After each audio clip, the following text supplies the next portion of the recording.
ಸ್ಥಳಾವಕಾಶ ಮಾಡ್ಕೊಳ್ಳಿ. ಲೈನಲ್ಲಿ ಬರಕ್ಕೆ ಹೇಳಿ. ಎಲ್ಲ ನಮ್ಮ ಸ್ನೇಹಿತರು ದಯವಿಟ್ಟು ಲೈನನ್ನ ಕಾಪಾಡ್ಕೋಬೇಕು. ಲೈನಲ್ಲಿ ಬರಕ್ಕೆ ಹೇಳಿ. ಲೈನಲ್ಲಿ ನಿಧಾನವಾಗಿ ಬನ್ರಿ. ಲೈನಲ್ಲಿ ಬನ್ನಿ, ಸ್ವಲ್ಪ ನಿಧಾನ ಬನ್ನಿ. ಯಾರು ಇಟ್ಕೊಳ್ಳೋದಿಲ್ಲ. ಹಲೋ ಬಾಯ್. ಎಲ್ಲ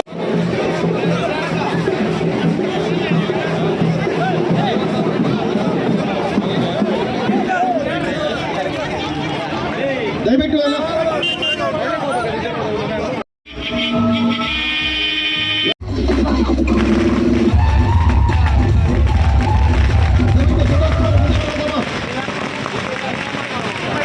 ಎಲ್ಲ ಕೆಲಸ ಎಲ್ಲರೂ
ಹಿಂಗೆ ಬಂದು ಕಟ್ ಮಾಡಿ ಸ್ವಲ್ಪ ಹಿಂಗೆ ಕಟ್ ಹಿಂಗೆ ಬಂದು ಹಿಂಗೆ ಕಟ್ ಮಾಡ.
ద్రావిడులము మేమే నాగవంశీయులము మేమే నాగరికతకు పురుడు సింధి మేమే జై భీమ్ జై భీమ్ జై జై జై దళపతి దళపతులము మేమే దేశాధిపతులము మేమే ఈ రాజ్యమంతా మాదే రాజధికారం మాదే దళపతులము మేమే దేశాధిపతులము మేమే ఈ రాజ్యమంతా మాదే రాజధికారం మాదే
ಅನುಮೋದನೆ ಕೊಡಬೇಕು.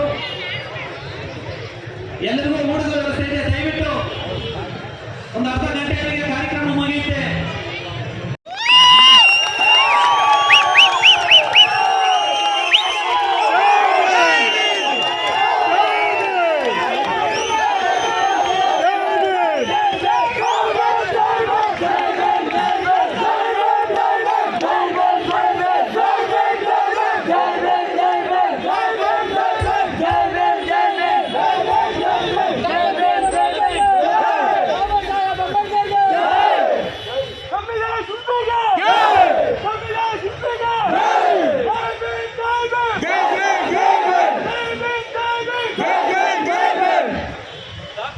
ಅಂಬೇಡ್ಕರ್ ಸಾಹೇಬರಿಗೆ ಭಾರತ ರತ್ನ ಡಾಕ್ಟರ್ ಬಿ.ಆರ್. ಅಂಬೇಡ್ಕರ್ ಅವರಿಗೆ ಶ್ರೀ ರಕ್ಷಕ ಡಾಕ್ಟರ್ ಬಿ.ಆರ್. ಅಂಬೇಡ್ಕರ್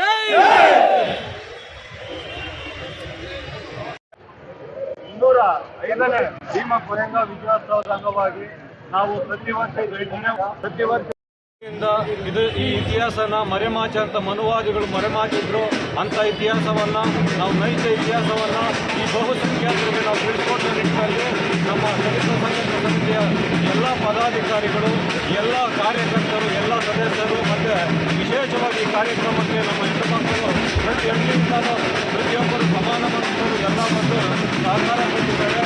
ಇದು ರೈಲ್ವೆ ಪ್ರವಾಸ ಸಮುದ್ರದಿಂದ ಆದಂಥ ರ್ಯಾಲಿ ಸುಮಾರು 5,000 ಜನ ಒಳಗೊಂಡು ಈ ರ್ಯಾಲಿ ಈಗ ಅಂಬೇಡ್ಕರ್ ಸಾಹೇಬರಿಗೆ ಮಾಲಾರ್ಪಣೆ ಮಾಡೋ ನಿಟ್ಟಿನಲ್ಲಿ ನಾವು ಮಾಡಿದ್ದೀವಿ. ಇದೇ ಕಾರ್ಯಕ್ರಮಕ್ಕೆ ಎಲ್ಲರೂ ಸಹಕಾರ ಕೊಟ್ಟಿದ್ದಾರೆ. ಅವರಿಗೆಲ್ಲರೂ ಭೀಮವಂದನೆಗಳನ್ನು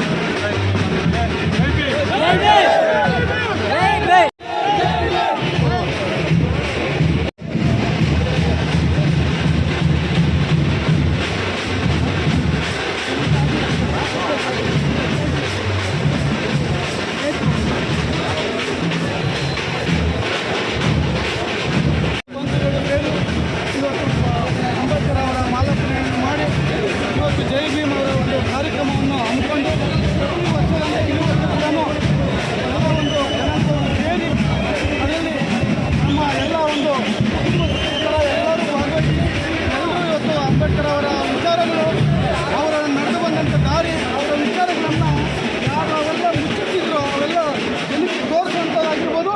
ಆ ಒಂದು ಮಹಾಭಾವನ ಒಂದು ವಿಚಾರವಾಗಿ ಪ್ರತಿ ವರ್ಷ ಆಚರಣೆ ಮಾಡೋ ರೀತಿ 2 ವರ್ಷದಿಂದ ಕೋವಿಡ್ ಇದ್ದ ಕಾರಣಕ್ಕೆ ಸರಿಯಾಗಿ ಆಚರಣೆ ಮಾಡಿರಲಿಲ್ಲ ಅಂತ ಭಾವಿಸ್ತೀನಿ.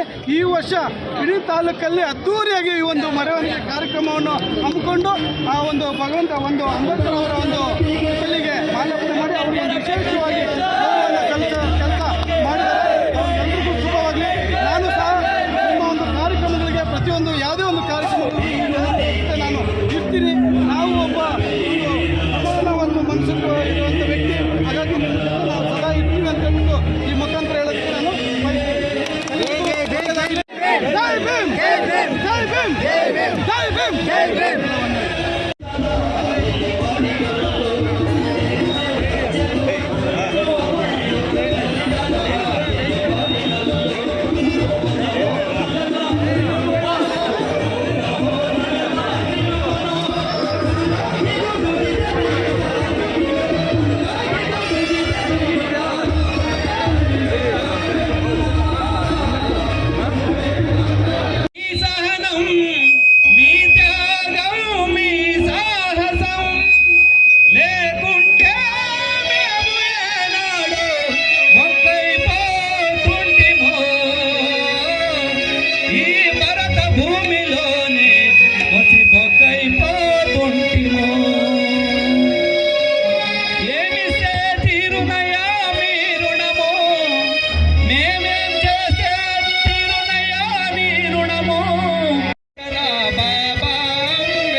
బడుగు జనల బాటు కోరి బతుకు దారి చూపిన వెలివాడల వెదవ తీర్చి వెలుగు దారి నడిపిన వెలువాడల వెదవ తీర్చి వెలుగు దారి నడిపిన భారతదేశానికే రాజ్యాంగము రాసిన బాబా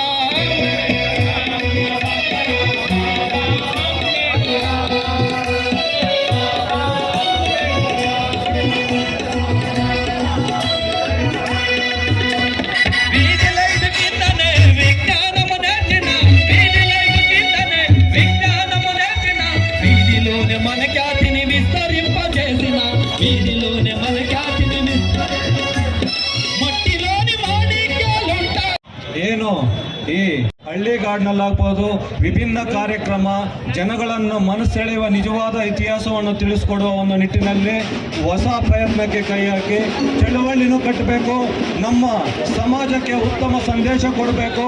ಅಂಬೇಡ್ಕರ್ ಸಾಹೇಬ್ರು ಹೇಳಿದ್ದಾರೆ ಒಂದು ಮಾತು, ನಾನು ಒಂದು ಜಾತಿಗೋ ಅಥವಾ ಒಂದೊಂದು ಜನಾಂಗಕ್ಕೋಸ್ಕರ ಸೇವೆ ಮಾಡಿಲ್ಲ, ದುಡಿದಿಲ್ಲ.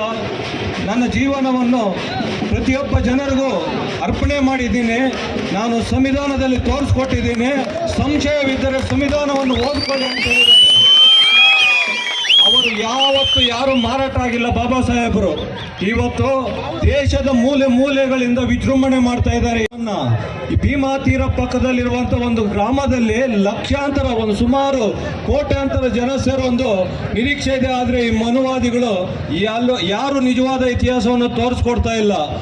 ಮೀಡಿಯಾಗಳು ಮತ್ತು ಅವೆಲ್ಲ ಬಾಯಿ ಕಟ್ ಮಾಡಿಕೊಂಡು ಸುಮ್ಮನೆ ನಿಂತಿದೆ.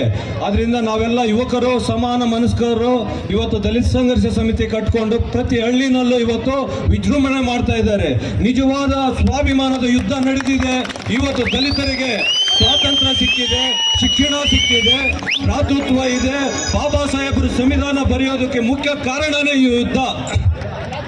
ಆ ನಿಟ್ಟಿನಲ್ಲಿ ನಾವು ಹಳ್ಳಿನಲ್ಲೂ ಈ ಭಾಗದ ಈ ಕಾರ್ಯಕ್ರಮವನ್ನು ರೂಪಿಸ್ಕೊಂಡು ನಮ್ಮ ಶ್ರೀನಿವಾಸ ಆಗ್ಬೋದು, ನಮ್ಮ ಯುವಕರು ಎಲ್ಲ ದಲಿತ ಸಂಘರ್ಷ ಸಮಿತಿಯ ಪದಾಧಿಕಾರಿಗಳ ಪರಿಶ್ರಮದಿಂದ ಇವತ್ತು ಪ್ರತಿ ಹಳ್ಳಿನಲ್ಲೂ ದಲಿತರ ದಿಗ್ವಿಜಯ ಅಂತ ಬ್ಯಾನರ್ ಇದೆ. ಅದಕ್ಕೆ ಕಾರಣಕರ್ತ ನಮ್ಮ DSS, ನಮ್ಮ ಮೂಲ ಪುರುಷರು ಸಂಘ ತಿಮ್ಮಣ್ಣ ಹಿಡಿದು ವೆಂಕಟಪ್ಪ ಸತ್ಯಮಿಂದ ಹಿಡಿದು ದೊಡ್ಡಿ ಮುನಿಯಪ್ಪನ ತನಕ ಎಲ್ಲರೂ ಇದನ್ನು ಕಟ್ಟಿ ಬೆಳೆಸಿರುವಂಥ ಈ ಸಂಘಟನೆನ ಇವತ್ತು ನಾವು ಮುನ್ನಡೆಸ್ಕೊಂಡು ಹೋಗ್ತಾ ಇದ್ದೀವಿ. ಅದರ ಸಂಪೂರ್ಣ ಸಹಕಾರ ನಿಮ್ಮೆಲ್ಲರ ಪರಿಶ್ರಮ ಇದೆ. ಈ ವೇದಿಕೆ ಮೇಲೆಗೆ ದೊಡ್ಡಮಲೆ ನಾಡಸಮಣ್ಣವರು ಊರುಗೋಲು ವೈಚಾರಿಕ ಸಂಘದ ಸದಸ್ಯರು ಅವರ ಆಗಮನ ಇಲ್ಲಿಯವರೆಗೆ ತಂದಿದ್ದೇನೆ. ಸಾಧ್ಯವಾದರೆ ಬಂಧುಗಳೇ ಮುಂದೆ ಕೊಂಡೊಯ್ಯಿರಿ, ಸಾಧ್ಯವಾಗಿಲ್ಲ ಅಂದರೆ ಅಲ್ಲಿಯೇ ಬಿಟ್ಟು ಬಿಡಿ, ಹಿಂದೆ ಮಾತ್ರ ಬಿಡಬೇಡಿ ಅಂತ ಹೇಳಿದ್ದಾರೆ. ನಾವು ಇವತ್ತು ಅವರ ಮೀಸಲಾತಿನ ಪಡ್ಕೊಂಡಿದ್ದೀವಿ. ಸಾಧ್ಯವಾದರೆ ಅದನ್ನು ಉಳಿಸ್ಕೋಬೇಕು, ಸಂವಿಧಾನವನ್ನು, ಅದನ್ನು ಹಿಂದೆ ಮಾತ್ರ ಬಿಡಬಾರ್ದು. ಆ ನಿಟ್ಟಿನಲ್ಲಿ ನಾವು ಪ್ರತಿ ಹಳ್ಳಿನಲ್ಲೂ ತಲುಪಿಸ್ಬೇಕು. ಏನು ನಿಜವಾದ ಇತಿಹಾಸ, ಅಂಬೇಡ್ಕರ್ ಅವರ ಪರಿಚಯ. ಇವತ್ತು ಪ್ರಥಮ ಬಾರಿಗೆ ದಲಿತ ಸಂಘರ್ಷ ಸಮಿತಿಯಿಂದ ಪ್ರತಿ ಹಳ್ಳಿಗಳಿಂದನೂ ಹೆಣ್ಣು ಮಕ್ಕಳು ಬಂದಿದ್ದಾರೆ. ಅವ್ರಿಗೆ ವಿಶೇಷವಾದ ಒಂದು ಗೌರವವನ್ನು ಅರ್ಪಿಸಬೇಕು. ಯಾಕಂದ್ರೆ ಪ್ರಥಮ ಬಾರಿ ನಮ್ಮ ಹೆಣ್ಣು ಮಕ್ಕಳು ಬೀದಿಗೆ ಬಂದಿದ್ದಾರೆ. ನಿಜವಾದ ಇತಿಹಾಸನ ತೋರಿಸ್ಕೊಡ್ತಾ ಇದ್ದೀವಿ. ಅವರು ಇವತ್ತು ಜ್ಯೋತಿಬಾ ಫುಲೆ ಯಾರು, ಸಾವಿತ್ರಿ ಫುಲೆ ಯಾರು, ತಂದೆ ಪೆರಿಯಾರ್ ಯಾರು, ನಾರಾಯಣ ಗುರು ಯಾರು, ಕುದ್ಮಾಲ್ ರಂಗಾರಾವ್ ಯಾರು, ಬುದ್ಧ ಯಾರು, ಈ ಜಗತ್ತಿಗೆ ಬೆಳಕು ಕೊಟ್ಟಂತ ಬುದ್ಧ ಅಂತ ತಿಳಿಸ್ಕೊಡ್ಬೇಕಾಗ್ತದೆ. ನಾವು ಮೂಲ ನಿವಾಸಿಗಳು. ಇವತ್ತು ನಮ್ಮನ್ನು ಆಳುತ್ತಿರುವವರೆಲ್ಲ ಹೊಟ್ಟೆಪಾಡಿಗಾಗಿ ಬೇರೆ ಪರಕೀಯರವರೆಲ್ಲ ನಿಜವಾಗ್ಲೂ ಇವತ್ತು ದಲಿತರ ದಿಗ್ವಿಜಯಕ್ಕೆ ಪ್ರತಿಯೊಬ್ಬರು ಏನು ಇತಿಹಾಸವನ್ನು ತಿಳಿಸ್ಕೊಡ್ತಾ ಇದ್ದಾರೆ ಅವರಿಗೆ ನಮನಗಳನ್ನು ನುಡಿಬೇಕು. ಈ ಕೋರೆಗಾಂವ್ ಕದನ 500 ಜನ ಮಹರ್ ಸೈನಿಕರು, 28,000 ಪೇಶ್ವೆ ಬ್ರಾಹ್ಮಣರನ್ನು ಸೋಲಿಸ್ತಾರೆ. ಅದು ಅವರಿಗೆ ನಾಚಿಕೆ ಕೇಡಿನ ಸಂಗತಿ. ಈ ಸತ್ಯವನ್ನು ಯಾರು ಬಯಲು ಮಾಡಲ್ಲ. ಅಂಬೇಡ್ಕರ್ ಸಾಹೇಬರೇ ಬರಬೇಕಾಯಿತು. ಈ ನಿಜವಾದ ಇತಿಹಾಸವನ್ನ ಬೆಳಕಿಗೆ ತರಲು ಯಾವೊಬ್ಬ ಮೇಧಾವಿ ಬರಲ್ಲ. ಏಕೈಕ ವ್ಯಕ್ತಿ ಯಾರಾದರೂ ಬಂದಿದ್ರೆ ಅದು ಬಾಬಾ ಸಾಹೇಬ್ ಅವರೇ ಬಂದು ನಮಗೆ ನಿಜವಾದ ಇತಿಹಾಸ ತೋರಿಸ್ಕೊಟ್ರು. ಅವರು ತೋರಿಸ್ಕೊಟ್ಟಿಲ್ಲ ಅಂದ್ರೆ ನಿಜವಾದ ಭೀಮಾ ವಿಜಯೋತ್ಸವನೂ ಇಲ್ಲ, ಈ ಕೋರೆಗಾಂವ್ ಕದನನೂ ಇಲ್ಲ. ಇದನ್ನ ಯಾರಾದರೂ ಅಂಬೇಡ್ಕರ್ ಸಾಹೇಬ್ರಿಗೆ ಅರಿವಿಗೆ ಬರಬೇಕಾದ್ರೆ ಮೂಲ ಪುರುಷರು ಬ್ರಿಟಿಷರು ಅವರು ಲಂಡನ್ ಲೈಬ್ರರಿನಲ್ಲಿ ಇಟ್ಟಿರ್ತಾರೆ ಈ ನಿಜವಾದ ಒಂದು ಕದನವನ್ನ. ಅದನ್ನು ಅರಿತುಕೊಂಡು ಬಾಬಾ ಸಾಹೇಬರು ಈ ದೇಶಕ್ಕೆ ಬಂದು ಪುಣೆ ಜಿಲ್ಲೆ ಕೋರೆಗಾಂವ್ ಗ್ರಾಮಕ್ಕೆ ಭೇಟಿ ನೀಡಿ ಅಲ್ಲೆಲ್ಲ ಸಂಶೋಧನೆ ಮಾಡಿ ಅದೆಲ್ಲ ನಿಜವಾದ ಇದು ಮೂಲ ನಿವಾಸಿಗಳು ಇವರು ಇಲ್ಲಿ ನಮ್ಮ ಯುದ್ಧ ನಡೆದಿತ್ತು ಅಂತ ಪ್ರತಿ ವರ್ಷನೂ ದೇಶದ ಎಲ್ಲೇ ಮೂಲೆಗಳಿಂದ ಇದ್ರೂ ಸರಿ, ಪ್ರಪಂಚದ ಯಾವುದೇ ಭಾಗದಲ್ಲಿದ್ರೂ ಸರಿ, ಅಂಬೇಡ್ಕರ್ ಸಾಹೇಬರು ಜನವರಿ 1ಗೆ ಬಂದು ಆ ವೀರ ಯೋಧರ ಏನು 22 ವೀರ ಯೋಧರು ಅಲ್ಲಿ ಸಾವನ್ನಪ್ಪಿರ್ತಾರೆ. ಅದು 75 ಅಡಿಗಳಷ್ಟು ವಿಜಯೋತ್ಸವ ಇಟ್ಟಿರ್ತಾರೆ. ಯಾರು ಆಗಿನ ಬ್ರಿಟಿಷರು. ಅದಕ್ಕೆ ಪ್ರತಿ ವರ್ಷನೂ ಅಂಬೇಡ್ಕರ್ ಸಾಹೇಬರು ನಮನ ಸಲ್ತಾ ಇದ್ರು. ಈಗ ನಾವು ಮಾಡಬೇಕಾಗಿರೋದು ಅದೇ, ಅಂಬೇಡ್ಕರ್ ಆಶಯಗಳನ್ನ ಉಳಿಸ್ಕೋಬೇಕಾಗ್ತದೆ, ಬುದ್ಧನ ಜಗತ್ತಿಗೆ ಪರಿಚಯಿಸಬೇಕಾಗ್ತದೆ, ನಮ್ಮ ಮನೆಯಲ್ಲಿ ಬುದ್ಧ ಬಸವ ಅಂಬೇಡ್ಕರ್ ಅವರನ್ನ ಇಟ್ಕೋಬೇಕಾಗ್ತದೆ. ಆ ನಿಟ್ಟಿನಲ್ಲಿ ಪ್ರತಿಯೊಬ್ಬರು ಈ ಕಾರ್ಯಕ್ರಮಕ್ಕೆ ಏನು ಜೀವ ತುಂಬಿದ್ದೀರೋ ಅವರೆಲ್ಲರಿಗೂ ಮತ್ತೊಮ್ಮೆ ಧನ್ಯವಾದಗಳನ್ನು ತಿಳಿಸ್ತಾ ಇದ್ದೀನಿ. ಮತ್ತೆ CV ರಾಮನ್ ಸರ್ ಅವರು, ಡಾಕ್ಟರ್ GN ನಮ್ಮಪ್ಪ ಸರ್, ದೊಡ್ಡಮಲೆ ನಾಣಸಮ್ಮಣ್ಣವರು ವೇದಿಕೆಗೆ ಬರಬೇಕು. ಪರಿಚಯ ಮಾಡಕ್ಕೆ ಹೊರಟಿರುವಂತ ನಾಣಸಮ್ಮಣ್ಣ ಅವರಿಗೆ CV ರಾಮನ್ ಸರ್ ಅವರು ಈ ವೇದಿಕೆಯನ್ನು ಕುರಿತು ನಮ್ಮ ಬಹುಜನ ಬಂಧುಗಳನ್ನು ಕುರಿತು 2 ಮಾತಾಡಬೇಕಾಗಿ ವಿನಂತಿಸಿಕೊಳ್ತಾ ಇದ್ದೇನೆ. ವೇದಿಕೆ ಮೇಲೆ ಆಸೀನರಾದಂಥ ಎಲ್ಲ ನನ್ನ ಆತ್ಮೀಯ ಸ್ನೇಹಿತರೆ, ಎಲ್ಲ ನನ್ನ ಅಕ್ಕ ತಂಗಿದರೆ, ಬಂಧು ಬಳಗದವರೇ, ಇವತ್ತು ಮಾಲೂರಲ್ಲಿ ನಾನು ಒಂದು 23 ವರ್ಷ ತಾಲೂಕಲ್ಲಿ ಇರಲಿಲ್ಲ, ಹೊರಗಡೆ ಇದ್ದೆ, ಸರ್ಕಾರಿ ಸೇವೆಯಲ್ಲಿದ್ದೆ. ಈಗ ನಿವೃತ್ತಿಯಾಗಿ 7 ತಿಂಗಳಾಯಿತು. ನಮ್ಮ ಊರುಗೋಲು ವೈಚಾರಿಕ ಸಂಘದ ಮೂಲಕ ಬುದ್ಧ ಟ್ರಸ್ಟ್ ಮಾಡಿಕೊಂಡು ಬುದ್ಧನ ಕೆಲಸ ಮಾಡ್ತಾ ಇದ್ದೇವೆ. ಬಂಧುಗಳೇ, 205ನೇ ವರ್ಷದ ನಾವು ಇವತ್ತು ಕೋರೆಗಾಂವ್ ವಿಜಯೋತ್ಸವ ಮಾಡ್ತಾ ಇದ್ದೀವಿ. ಈ 205 ವರ್ಷದ ಹಿಂದೆ 2000 ವರ್ಷ ಇದನ್ನು ನಾವು ತಿಳ್ಕೊಬೇಕು. ನಾವು ಮೆರವಣಿಗೆ ಬೆಳಗ್ಗೆಯಿಂದ ದೊಡ್ಡ ಮೆರವಣಿಗೆ ಮಾಡಿದ್ದೀವಿ, ಭಾಳ ಜನ ಬಂದಿದ್ದೀವಿ, ತಾಯಂದಿರು ಬಂದಿದ್ದಾರೆ, ಅಕ್ಕ ತಂಗಿರು ಬಂದಿದ್ದಾರೆ, ಅಣ್ಣ ತಮ್ಮಂದಿರು ಬಂದಿದ್ದಾರೆ. ಈ 2205 ವರ್ಷದ ಹಿಂದೆ 2000 ವರ್ಷ ಅಸಮಾನತೆ, ಊರು ಒಳಗಡೆ ಬರಲಿಕ್ಕೆ ಬಿಡಲಿಲ್ಲ, ತಿನ್ನೋ ಊಟಕ್ಕೆ ನಿರ್ಬಂಧ ಆಯಿತು, ತುಪ್ಪ ತಿನ್ನಂಗಿಲ್ಲ, ಹಾಲು ಮೊಸರು ತಿನ್ನಂಗಿಲ್ಲ, ವಿದ್ಯೆ ಕಲಿಯಂಗಿಲ್ಲ, ಕೇಳಿಸ್ಕೊಳ್ಳಾರ್ದಂಥ ಪರಿಸ್ಥಿತಿಯಲ್ಲಿ ಬ್ರಿಟಿಷರು ಈ ದೇಶಕ್ಕೆ ಬಂದಾಗ ಈ ವಿಜಯೋತ್ಸವ ಯಾಕೆ ಮಾಡ್ತಾ ಇದ್ವಿ ಅಂದರೆ, ಬ್ರಿಟಿಷರು ಈ ದೇಶಕ್ಕೆ ಬಂದಾಗ ಅಸಮಾನತೆ ನೋಡಿಬಿಟ್ಟು ನಮಗೆ ಅಸಮಾನತೆ ಇದೆ, ನೀವು ಸಹಕಾರ ಕೊಡೋದಾದ್ರೆ ನಿಮ್ಮ ಜೊತೆ ಕೆಲಸ ಮಾಡ್ತೀವಿ ಅಂತ ನಮ್ಮ ವೀರ ಯೋಧರು ಕೇಳಿದಾಗ ಓಕೆ ಅಂತಂದ್ರು. ಶಿಕ್ಷಣ ಕೊಡಬೇಕು ಅಂದ್ರೆ ಓಕೆ ಅಂದರು. ಆವಾಗ 500 ಜನ 28,000 ಜನ ಬೆಳಗ್ಗೆಯಿಂದ ಸಂಜೆವರೆಗೂ ಕೊಚ್ಚಿ ಎಷ್ಟರು. ಆವಾಗ ಬ್ರಿಟಿಷರು ಹೇಳ್ದಂಗೆ ನಮ್ಗೆ ವಿದ್ಯೆ ಶುರುವಾಯಿತು. ಅದಾದಮೇಲೆ ಅಂಬೇಡ್ಕರು ಸ್ಕಾಲರ್ಶಿಪ್ ಕೊಟ್ಟರು, ವಿದೇಶಕ್ಕೆ ಹೋದರು. ಅವರು ಹೆಚ್ಚಿಗೆ ಓದ್ಕೊಂಬಂದಕ್ಕೆ ಭಾರತದ ಸಂವಿಧಾನ ಬರೆದ್ರು. ಆ ಸಂವಿಧಾನದ ಮೂಲಕ ನಾವು ಇವತ್ತಿಲ್ಲಿ ನಿಂತಿದ್ದೀವಿ, ಬಟ್ಟೆ ಹಾಕೊಂಡಿದ್ದೀವಿ, ಅನ್ನ ತಿಂತಾ ಇದ್ದೀವಿ, ಊರುಗಳಲ್ಲೆಲ್ಲ ಓಡಾಡ್ತಾ ಇದ್ದೀವಿ. ನಮ್ಮವರೆಲ್ಲ ಆಡಳಿತದಲ್ಲಿ ಬಂದಿದ್ದೀವಿ, ರಾಜಕೀಯ ಮತ್ತು ಅಧಿಕಾರದಲ್ಲಿ ಬಂದಿದ್ದೀವಿ ಅಂದರೆ ಈ 205 ವರ್ಷದ ಹಿಂದೆ ಏನು ನಡೀತೋ, ಈ 500 ಜನ ವೀರ ವೇಷದಿಂದ ಹೋರಾಡಿ ಅವರು ತ್ಯಾಗ ಬಲಿದಾನದಿಂದ ನಾವು ಇವತ್ತು ನಿಂತಿದ್ದೀವಿ. ಅದನ್ನು ಮರೆಮಾಚೋದನ್ನು ಅಂಬೇಡ್ಕರ್ ಇಂಗ್ಲೆಂಡಲ್ಲಿ ಹೋದವಾಗ ಲೈಬ್ರರಿಯಲ್ಲಿ ನಮ್ಮ ಸಂತೋಷ ಹೇಳ್ದಂಗೆ ಲೈಬ್ರರಿಯಲ್ಲಿ ಬುಕ್ ಸಿಕ್ಕಿದಾಗ ವಾಪಸ್ ಬಂದು ನೋಡಿದ್ರೆ ಮುಚ್ಚಾಕಿದ್ರು, ಮತ್ತೆ ತೆಗೆದುಬಿಟ್ಟು ಪ್ರತಿ ವರ್ಷ ಪ್ರಪಂಚದ ಯಾವುದೇ ಮೂಲೆಯಲ್ಲಿ ಬಂದವರು ಅಲ್ಲಿ ವಿಜಯೋತ್ಸವನ ಆಚರಣೆ ಮಾಡ್ತಾಯಿದ್ರು. ಬಂಧುಗಳೇ, ಇದಕ್ಕೆ ಸಾಕ್ಷಿ 86ರಲ್ಲಿ ಮಾಲೂರು ತಾಲೂಕಲ್ಲಿ ನಾವು 35 ಜನ ಹಾಸ್ಟೆಲಲ್ಲಿ, ಬರೀ 35 ಜನ ನಮ್ಮ ಓದಬಾರ್ದು ಅಂತ ಹೇಳಿ ಒಂದು 500 ಜನ ಬಂದು ಒಡೆಯಕ್ಕೆ ಬಂದರು. ನಾವು 35 ಜನ ತಲೆಗೆ ಬಟ್ಟೆ ಕಟ್ಕೊಂಡು ಓದೋದಕ್ಕೆ ಯಾರು ತೊಂದರೆ ಕೊಡ್ತಾರೆ 35 ಜನ ನಿಂತಾಗ ಅದು ಸಕ್ಸಸ್ ಆಯಿತು. ಈ ಸಕ್ಸಸ್ ಏನು ಹೇಳುತ್ತಂದರೆ 500 ಜನ 28,000 ಜನ ಹೇಗೆ ಬಗ್ಗಿಬಿಡಿದ್ರು, 35 ಜನ ನಾವಿಲ್ಲಿ ಇವತ್ತು ಹಾಸ್ಟೆಲ್ ವಿದ್ಯಾರ್ಥಿಗಳು ಹೆಚ್ಚಿನ ತಾಲೂಕಲ್ಲಿ ವಿದ್ಯಾಭ್ಯಾಸ ಕಲೀಲಿಕ್ಕೆ ಏನು ಅವಕಾಶ ಆಯಿತು. ನಮ್ಮ ಹೋರಾಟ 35 ಜನ. ಅದೇ ರೀತಿ ನಾವು ಡೆವಲಪ್ಮೆಂಟು, ಅಸಮಾನತೆ ವಿರುದ್ಧವಾಗಿ ಸಮಾನತೆಗಾಗಿ ಮತ್ತು ಅಭಿವೃದ್ಧಿಗಾಗಿ ಒಗ್ಗಟ್ಟಿನಿಂದ ಎಲ್ಲರೂ ಸ್ವಾರ್ಥನ ಮರೆತು ನಮ್ಮ ಒಂದು ಸೇರಬೇಕು, ನಾನೊಂದು ಸಂಘ ಅಂತ ಒಡೆದು ಆಳೋದು ಇವರ ನೋವುಗಳನ್ನ ಇವ್ರು ಕೊಡುವಂಥ ಅಮಾನವೀಯಗಳಂತ ಇದನ್ನು ನಾವು ಸಹಿಸಕ್ಕಾಗಲ್ಲ ಅಂತೇಳಿ ಇನ್ನು ಕೆಲವರು ಹೇಳ್ತಾರೆ.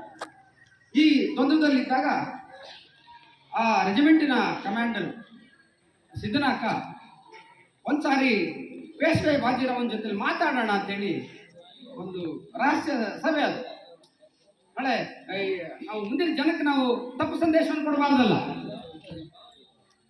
ಅಂತೇಳಿ ಅವ್ರೇನು ಮಾಡ್ತಾರೆ, ಬಾಬು ಗೋಖಲೆ ಅಂತೇಳಿ ಆ ಪೇಶ್ವೆಯ ಸೈನ್ಯದ ಸೇನಾಪತಿ, ಅದ್ರ ಮೂಲಕ ಒಂದು ಸಭೆನ ರಾಷ್ಟ್ರೀಯ ಸಭೆಯಲ್ಲಿ ಏರ್ಪಾಡು ಮಾಡ್ತಾರೆ.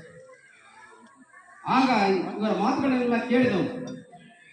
ಆ ಪೇಶ್ವೆ ಹೇಳ್ತಾನೆ, ಅವನು ಎಷ್ಟು ಅಹಂಕಾರದಿಂದ ಮಾತಾಡ್ತಾನೆ ಅಂತಂದ್ರೆ, ಇವರಿಗೆ ಇಲ್ಲಿವರು ಬಿಟ್ಟವರು ಯಾರು, ಬಿಟ್ಟವನ್ನ ತಲೆ ಕಡೀರಿ ಅಂತಾನೆ ಅವನು ಪೇಶ್ವೆ ಬಾಜಿರಾವ, ಅವನು ಕಡೀರಿ ಅಂತಾನೆ. ಅವನಿಗೆ ಮಾನದಂಡ ವಿಧಿಸ್ತಾರೆ. ಆ ಸೇನಾಧಿಪತಿಗೆ ಚಿಮಾರಿ ಆಗ್ತಾನೆ. ಮತ್ತೆ ಆ ಸಿದ್ದನಾಕ ನಿಂತಿದ್ದ ಜಾಗವನ್ನ ಗೋಮೂತ್ರಗಳಿಂದ ಕ್ಲೀನ್ ಮಾಡಿಸ್ತಾನೆ, ಅನಿಷ್ಟ ಅಂತೇಳಿ. ಯಾರು? ಪೇಶ್ವೆ ಬಾಜಿರಾವ. ಅವನು ಬ್ರಾಹ್ಮಣ, ಅವನು ಮನೋಧರ್ಮಶಾಸ್ತ್ರವನ್ನ ಪಾಲನೆ ಮಾಡ್ತಾ ಇದ್ದವನು. ಮನೋಧರ್ಮಶಾಸ್ತ್ರ 100% ಪಾಲನೆ ಆಗ್ತಾ ಇದ್ದಿದ್ದು. ಅವರಿಗೆ ಅಸ್ಪೃಶ್ಯರು ಮುಟ್ಟಬಾರದವರು, ಆದರೆ ಅಸ್ಪೃಶ್ಯ ಹೆಣ್ಮಕ್ಳಲ್ಲ. ಅಸ್ಪೃಶ್ಯ ಹೆಣ್ಮಕ್ಳ ಹತ್ರ ಅವ್ರು ಬಂದ್ರೆ ಅಲ್ಲಿ ಮೈಲಿಗೆ ಇಲ್ಲ. ಅಸ್ಪೃಶ್ಯರು ಆಯುಧ ಮುಟ್ಟಂಗಿಲ್ಲ ತಿಳ್ಕೊಳ್ಳಿ. ಎಷ್ಟು ರೋಷವಾಗಿದ್ರು ಅಂದ್ರೆ ಪೇಶ್ವೆಯ ಸಾಮ್ರಾಜ್ಯ ಪತನವಾದ ಮೇಲೆ ಅಲ್ಲಿ ಎಷ್ಟೋ ಹೆಣ್ಣು ಮಕ್ಕಳು ಖುಷಿ ಪಡ್ತಾರಂತೆ, ಒಂದು ಪೀಡೆ ಕಳೀತು ಅಂತೇಳಿ. ಅಂತ ನರರೂಪ ರಾಕ್ಷಸ ಆ ಪೇಶ್ವೆ ಬಾಜಿರಾವ್. ಆದರೆ ಈ ಮಹರ್ ಸೈನಿಕರು 12 ಗಂಟೆ ಮಧ್ಯಾಹ್ನದಲ್ಲಿ ಮಹರ್ ಹೋಗ್ಬೇಕಾಗಿತ್ತು. ನಾವು ಊರಿನ ಒಳಗಡೆ ಎಂಟ್ರಿ ತಗೋಬೇಕಾದ್ರೆ 12 ಗಂಟೆ ಮಠ ಮಧ್ಯಾಹ್ನದಲ್ಲಿ ಅವನ ಮೇಲೆ ಬಿಡಬೇಕು. ಮತ್ತೆ ಅವನು ತನ್ನ ಹೂಗಳನ್ನ ಅವನೊಂದು ಗಡಿಗೆಯಲ್ಲಿ ಉಳ್ಕೋಬೇಕು. ಮತ್ತೆ ಅವನ ಹಿಂದ್ಗಡೆ ಒಂದು ಪರಕೆಯನ್ನು ಕೊಟ್ಕೋಬೇಕು. ಅವನ ಹೆಜ್ಜೆ ಗುರುತುಗಳನ್ನ ಅದು ಕುಡ್ಸ್ಕೊಂಡು ಬರ್ಬೇಕು. ಈ ತರದ ವ್ಯವಸ್ಥೆ. ನಾನು ಮಹಲ್ ಬರ್ತಾ ಇದ್ದೀನಿ, ಅಮ್ಮ ತಂದೆ ದಾರಿ ಬಿಡಿ ಅಂತ ಹೇಳ್ತಾ ಹೋಗ್ಬೇಕು ಅವನು. ಈ ರೀತಿಯಾದ ಕ್ರೌರ್ಯದ ಪರಮಾವಧಿಯನ್ನ ತಲುಪಿಟ್ಟಿರ್ತಾರೆ. ಯಾಕಂದ್ರೆ ದಲಿತರಿಗೆ ಉಸಿರಾಡಕ್ಕೆ ಅವಕಾಶ ಇರಲ್ಲ. ಶಿವಾಜಿಯ ಕಾಲದಲ್ಲಿ ನೀವು ಅನೇಕ ಕಷ್ಟವಾದ ಕೆಲಸಗಳು ಮತ್ತೆ ಕೋಟೆ ಕೊತ್ತಲಗಳನ್ನು ಕಾಪಾಡುವ ಆಯುಕಟ್ಟಿನ ಜಾಗಗಳಲ್ಲಿ ಮಹರರನ್ನ ನೇಮಕ ಮಾಡ್ತಾನೆ. ಯಾಕಂದ್ರೆ ಅಷ್ಟು ವಿಶ್ವಾಸ ಇತ್ತು ಶಿವಾಜಿಯವನ್ನ ಸಾಯಿಸುವಂತ ಸಂದರ್ಭದಲ್ಲಿ ತನ್ನ ಪ್ರಾಣವನ್ನೇ ಶಿವ ಅಂತ ಹೇಳುವ ಮಹರು ಜೀವ ಅಂತ ಒಬ್ಬ ಮಹರವನು ಅವನು ತನ್ನ ಪ್ರಾಣವನ್ನೇ ಕೊಟ್ಟು ಶಿವಾಜಿಯನ್ನು ಉಳಿಸ್ತಾನೆ ಅಂತ ನಂಬಿಕಸ್ಥರು ಮಹರ್ ಸೈನಿಕರು. ಇವರು ಈಸ್ಟ್ ಇಂಡಿಯಾ ಕಂಪನಿಯಲ್ಲಿ ಇವನ್ನ ಆಯ್ಕೆ ಮಾಡ್ಕೊಂಡ ಮೇಲೆ ಜಗತ್ತಿನಾದ್ಯಂತ ಅನೇಕ ಯುದ್ಧಗಳಲ್ಲಿ ಬ್ರಿಟಿಷರಿಗೆ ಜಯವಂತನ ಕೊಟ್ಟಂತವ್ರು ಸೈನಿಕರು ಇವರು. ಎಲ್ಲಿ ಇವರಿಗೆ ಆಯುಧ ಕೊಟ್ರೆ ಇವರಿಗೆ ನಮ್ಮ ಅಸ್ತಿತ್ವ ಇಲ್ಲದಾಗುತ್ತೆ ಅಂತೇಳಿ ಇವರನ್ನ ಆಯುಧಗಳಿಂದ ದೂರ ಇಟ್ರು, ಊರಿಂದ ದೂರ ಇಟ್ರು. ಈಗ ಅವ್ರೆಂತ ಕಟುಕರಪ್ಪ ಅಂತಂದ್ರೆ ನಾಯಿಗಳಿಗೆ ಕತ್ತೆಗಳಿಗೆ ಅದಕ್ಕಿಂತೂ ಕೀಳಾಗಿ ಇವರನ್ನ ನಡೆಸ್ಕೋತಾರೆ. ಈ ಹಿಂದೂ ಮನಸ್ಥಿತಿ ಹೇಗಿದೆಯಪ್ಪ ಅಂದ್ರೆ ಇವತ್ತು ಕೂಡ ದೇಶದಲ್ಲಿ ಇವತ್ತು 205ನೇ ಮಹರ್ ನಾವು ಈ ವಿಜಯೋತ್ಸವದ ಸ್ಮರಣೆಯನ್ನು ನಾವು ಮಾಡ್ಕೊಳ್ತಾ ಇದ್ದೀವಿ. ಇವತ್ತು ಕೂಡ ದೇಶದ ಉದ್ದಗಲಕ್ಕೂ ಕೂಡ ಅಸ್ಪೃಶ್ಯತೆ ಇದೆ, ಜಾತಿ ಭೇದ ಇದೆ, ತಾರತಮ್ಯ ಇದೆ. ಇವತ್ತು ಕೂಡ ಮನುಧರ್ಮಶಾಸ್ತ್ರವನ್ನ ಅಲಿಖಿತವಾಗಿ ನಮ್ಮ ಮೇಲೆ ಹೇರ್ತಾ ಇದ್ದಾರೆ. ನಮ್ಮ ಮನೆಗಳಲ್ಲೇ ಇದೆ ಇವತ್ತು ಮನುಧರ್ಮದ ಸಮರ್ಥನೆ ಇದೆ. ನಾವಿವತ್ತು ಹಿಂದೂ ದೇವರುಗಳನ್ನ ನಾವು ಇಟ್ಕೊಂಡಿದ್ದೀವಿ ನಮ್ಮ ಮನೆಗಳಲ್ಲಿ. ನಾವು ಕೂಡ ಹಿಂದೂಗಳು ಅಂದ್ಕೊಳ್ತಾ ಇದ್ದೀವಿ. ಅದು ಅವರು ಬಂಡವಾಳ ಆಗ್ತಾ ಇದೆ. ಅದು ಹೋಗ್ಬೇಕು. ಯಾರು ಹಿಂದೂ ಧರ್ಮ ಅದು ಅಸಮಾನತೆಯ ಧರ್ಮ. ಬಾಬಾ ಸಾಹೇಬ್ ಒಂದ್ ಕಡೆ ಹೇಳ್ತಾರೆ, ಹಿಂದೂ ಜನ ಇವ್ರು ಹೆಂಗಿರ್ತಾರಪ್ಪ ಅಂದ್ರೆ ಇವ್ರು ಮಾತಾಡೋದು ಸಂತರಂತೆ, ನಡೆದುಕೊಳ್ಳುವುದು ಕಟ್ಕರಂತೆ. ತುಂಬಾ ಚೆನ್ನಾಗಿ ಮಾತಾಡ್ತಾರೆ, ಅದು ನೇರವಾಗಿ ಮಾತಾಡಲ್ಲ. ಅವ್ರಿದ್ದಾರ ಈಗ ಏನೋ ಕಷ್ಟ ಬಂದಾಗ ಸಂವಿಧಾನಕ್ಕೆ ಕುತ್ತು ಬಂದಿದೆ ಅಂತಾರೆ. ಅವ್ರ ಕಷ್ಟ ಬಂದಾಗ ಸಂವಿಧಾನ ನೆನಪಾಗುತ್ತೆ, ಇಲ್ಲ ನೆನಪಾಗಲ್ಲ. ಸಂವಿಧಾನ ಒಂದು ಬರ್ಲಿಲ್ಲ ಅಂದ್ರೆ ಯಾರು ಕೂಡ ಹಿಂಗೆ ಮಾತಾಡಕ್ ಆಗ್ತಾ ಇರ್ಲಿಲ್ಲ. ಈ ಬ್ರಾಹ್ಮಣರ ಪಿತೂರಿಯಿಂದ ಬ್ರಿಟಿಷರು ಕೂಡ ಏಟ್ಕೊಟ್ಬಿಡ್ತಾರೆ. ಆರ್ಥಿಕ ಸಮಸ್ಯೆ ಇದೆ ಅಂತೇಳಿ ಎಲ್ಲ ಮಹರ್ ಸುಬೇದಾರರನ್ನ, ಕರ್ನಲ್ಗಳನ್ನ, ಸೈನಿಕರನ್ನ ಎಲ್ಲರೂ ವಜಾ ಮಾಡ್ಬಿಡ್ತಾರೆ. ಬ್ರಿಟಿಷ್ ಲೆಕ್ಕ ಹಾಕೊಳ್ಳಿ. ಇದನ್ನ ಲಂಡನ್ ನಲ್ಲಿ ಓದ್ತಾ ಇರೋ ಸಂದರ್ಭದಲ್ಲಿ ಬ್ರಿಟಿಷ್ ಮತ್ತೆ ಮರಾಠರ ಯುದ್ಧಗಳನ್ನ ಸ್ಟಡಿ ಮಾಡುವಾಗ ಬಾಬಾ ಸಾಹೇಬರು ಈ ಮಹತ್ ಚರಿತ್ರೆಯನ್ನ ಹುಡುಕ್ತಾರೆ, ಶೋಧ ಮಾಡ್ತಾರೆ. ಲಂಡನ್ ನಲ್ಲಿ ಓದುವಾಗ ಬಾಬಾ ಸಾಹೇಬ್. ಆಮೇಲೆ ಅವರು 1927ರಿಂದ ಜನವರಿ 1ನೇ ತಾರೀಕಿಂದ ಈ ಮಹರರನ್ನ ಮತ್ತೆ ನೀವು ರೀಅಪಾಯಿಂಟ್ ಮಾಡ್ಕೋಬೇಕು ಅಂತೇಳಿ ಈ ಮಹರ್ ಸೈನಿಕರ ಇತಿಹಾಸವನ್ನ ಎಲ್ರಿಗೂ ಹೇಳ್ತಾ ಅವ್ರು ಯಾಕಾಗಿ ತಮ್ಮನ್ನ ಅರ್ಪಣೆ ಮಾಡಿಕೊಂಡ್ರು, ಯಾರು ಉದ್ಧಾರಕ್ಕಾದವ್ರು ಮಾಡಿಕೊಂಡ್ರು ಅಂತೇಳಿ ಅವರು ಆ ಚಳವಳಿಯನ್ನು ಶುರು ಮಾಡ್ತಾರೆ. ಆಮೇಲೆ ಆ ಚಳವಳಿಗೆ ಬೆಚ್ಚಿದಂತ ಬ್ರಿಟಿಷ್ ಸರ್ಕಾರ ಮತ್ತೆ ಅವರನ್ನ ಅಪಾಯಿಂಟ್ ಮಾಡ್ಕೊಂಡ್ರು, ಮಹರ್ ಸೈನಿಕರನ್ನ ಅಪಾಯಿಂಟ್. ಇದು ಅಂಬೇಡ್ಕರ್ ಅವ್ರ ಶಕ್ತಿ. ನಮ್ಮ ದಾರಿ ಅಂಬೇಡ್ಕರ್ ಅವ್ರ ದಾರಿ, ನಮ್ಮ ದಾರಿ ಬುದ್ಧನ ದಾರಿ. ನಮ್ಮ ಮಕ್ಕಳಿಗೆ ಹೇಳ್ಬೇಕಾದ್ರೆ ನಾವು ಪ್ರೀತಿಯನ್ನ, ವಿಶ್ವಾಸವನ್ನ, ಕರುಣೆಯನ್ನ ಕಲಿಸ್ಬೇಕು. ನಾವು ಮಕ್ಕಳಿಗೆ ವ್ಯಸನಗಳಿಂದ ದೂರ ಮಾಡ್ಬೇಕು ನಮ್ಮ ಮಕ್ಕಳನ್ನ. ಇವತ್ತೇನಾಗೋಗ್ಬಿಟ್ಟಿದೆ ಅಂದ್ರೆ ಎಲ್ಲಾ ಆಚರಣೆಗಳು ಕೂಡ ಫ್ಯಾಷನ್ ಆಗೋಗ್ಬಿಟ್ಟಿದೆ. ವಿಜಯೋತ್ಸವಗಳು ಕೂಡ ಫ್ಯಾಷನ್ ಆಗಬಾರ್ದು. ಮಹರರ ಶೌರ್ಯ, ಅವ್ರ ಪರಾಕ್ರಮ ನಮ್ಮ ಮಕ್ಕಳಲ್ಲಿ ಬರ್ಬೇಕು. ಯಾಕಾಗ ಅವ್ರು ತ್ಯಾಗ ಮಾಡಿದ್ರು, ಯಾಕಾಗ ಅವ್ರು ಬಲಿದಾನ ಮಾಡಿದ್ರು, ಆ ಬಲಿದಾನದ ನೆನಪನ್ನ ಅವರಿಗೆ ಹೇಳಬೇಕು, ಆ ಚರಿತ್ರೆಯನ್ನು ಹೇಳಬೇಕು, ನಮ್ಮ ಹಿರಿಯರ ಚರಿತ್ರೆಯನ್ನು ಹೇಳಬೇಕು. ಯಾಕೆ ಅವರು 21 ಜನ ತಮ್ಮ ಪ್ರಾಣವನ್ನು ತ್ಯಾಗ ಮಾಡಿದ್ರು, 175 ಜನ ಯಾಕೆ ಗಾಯಾಳುಗಳಾದ್ರು, ಅದು ಸಾಮಾನ್ಯ ಅಲ್ಲ. ಯಾಕಂದ್ರೆ ಪೇಶ್ವೆ ಸೈನ್ಯ 28,000 ಇದ್ರು ಕೂಡ ಅವರಲ್ಲಿ ಅಶಿಸ್ತಿತ್ತು, ಅವ್ರ ಮೂಢನಂಬಿಕೆಗಳಿತ್ತು, ಅವರಲ್ಲಿ ಆ ಸೈನಿಕರಲ್ಲಿ ಸಮವಸ್ತ್ರ ಇರಲಿಲ್ಲ, ಏಕತೆ ಇರಲಿಲ್ಲ, ಸ್ವಾಭಿಮಾನ ಇರಲಿಲ್ಲ, ದುಡ್ಡಿಗಾಗಿ ಅವ್ರು ಕೆಲಸ ಮಾಡೋರಾಗಿದ್ರು ಅವರು.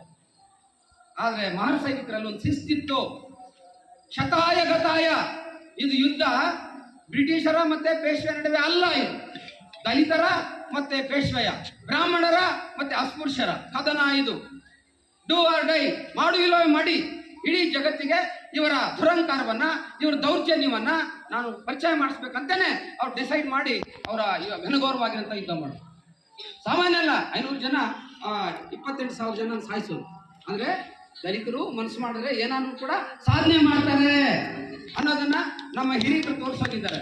ಆದ್ರೆ ನಾವೇನಾಗಿದ್ದೀವಿ ಇವತ್ತು ವ್ಯಸನಗಳ ದಾಸರಾಗಿದ್ದೀವಿ. ಅಂಬೇಡ್ಕರ್ ದಾರಿಯಲ್ಲಿ ನಾವು ನಡೀತಾ ಇಲ್ಲ, ಬುದ್ಧರ ದಾರಿಯಲ್ಲಿ ನಾವು ನಡೀತಾ ಇಲ್ಲ, ಆ ಶಿಕ್ಷಣವನ್ನು ಸರಿಯಾಗಿ ಪೂರೈಸ್ತಾ ಇಲ್ಲ.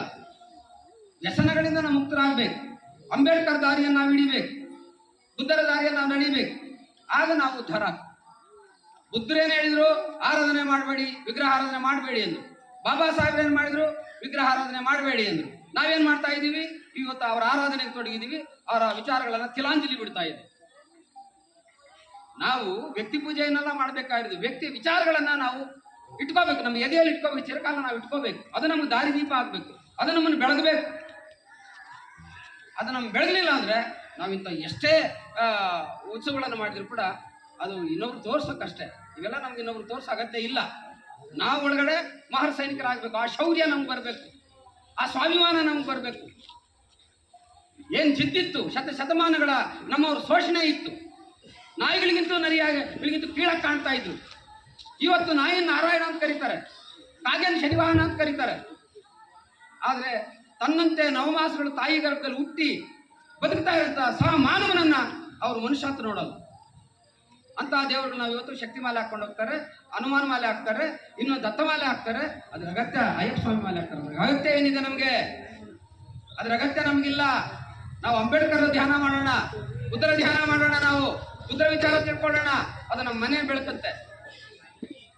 ಆ ಕಾರಣಕ್ಕಾಗಿ ಅಂದ್ರೆ ನನಗೆ ಸಿದ್ದನಹಳ್ಳಿ ಅಂದ್ರೆ ನನಗೆ ಒಂದು ಖುಷಿ ಅದು. ಯಾಕಂದ್ರೆ ಇಲ್ಲಿ ಬಹುಪಾಲು ಜನ ಬುದ್ಧನ ದಾರಿಯಲ್ಲಿದ್ದಾರೆ, ಬಹುಪಾಲು ಜನ ಧಮ್ಮದಲ್ಲಿ ನಡೀತಾ ಇದ್ದಾರೆ, ಯೂತ್ಸು ಕೂಡ ಹಾಗೆ ಇದ್ದಾರೆ. ಎಲ್ಲ ಹಳ್ಳಿಗಳಲ್ಲಿ ಈ ರೀತಿ ಆಗ್ಬೇಕು. ಅಂಬೇಡ್ಕರ್ ವಿಚಾರ ಏನಿದೆ ಅದನ್ನು ನಾವು ತಗೊಂಡೋಗ್ಬೇಕು. ಅಂಬೇಡ್ಕರ್ ಬೆಳಕೆ ನಮಗೆ, ಅದು ಬಿಟ್ರೆ ನಮಗೆ ಬೇರೆ ಬೆಳಕಿಲ್ಲ. ನೀವು ಜಗತ್ತಲ್ಲಿ ಯಾರ್ಯಾರು ನೋಡಿದ್ದೀರಿ, ಆದರೆ ಬಾಬಾ ಸಾಹೇಬರಂತ ವ್ಯಕ್ತಿತ್ವನ ನೀವು ಕಾಣಕ್ಕಾಗಲ್ಲ. ಯಾಕಂದ್ರೆ ನಮ್ಮವರು ಓದಲ್ಲ ಅನ್ನೋ ಕಾರಣಕ್ಕಾಗೇನೆ ಅವರು 22 ಸಂಪುಟಗಳನ್ನು ಬರ್ಕೊಟ್ರು. ಅಲ್ಲಿ ನೋಡಿ ಎಲ್ಲ ಇದೆ ಅಂತ. ಆ ಕಾರಣಕ್ಕಾಗೇನೆ ಅವ್ರಿಗೆ ಅಂಬೇಡ್ಕರ್ ಕಂಡ್ರೆ ಆಗೋಲ್ಲ. ಸತ್ಯವನ್ನ ಹೇಳ್ಬಿಟ್ರಲ್ಲ, ಎಲ್ಲರ ಒಗಟುಗಳನ್ನ ಬಿಡಿಸಿ ಹೇಳ್ಬಿಟ್ರಲ್ಲ, ಅವರು ಎಲ್ಲರ ಕಗ್ಗಂಟುಗಳನ್ನ ಬಿಡಿಸಿಟ್ಬಿಟ್ರಲ್ಲ, ಅದಕ್ಕೆ ಅವ್ರಿಗೆ ಆಗಲ್ಲ. ನಾನೇ ಶ್ರೇಷ್ಠ ಅಂತ ಇದ್ದವ್ರಿಗೆ ನೀನ್ ಶ್ರೇಷ್ಠ ಅಲ್ಲ, ನಾವೆಲ್ಲ ಸಮಾನ ಅಂತ ಹೇಳಿದ್ರಲ್ಲ, ಅದು ಅವ್ರಿಗೆ ಆಗಲ್ಲ. ಅಲ್ಲ, ಅದು ಆಗ್ಬಾರ್ದು ಅವರಿಗೆ, ಗುಲಾಮ ಅವ್ರಿಗೆ. ಅವ್ರು ಸೇವೆ ಮಾಡೋದು ಬೇಕಲ್ಲ.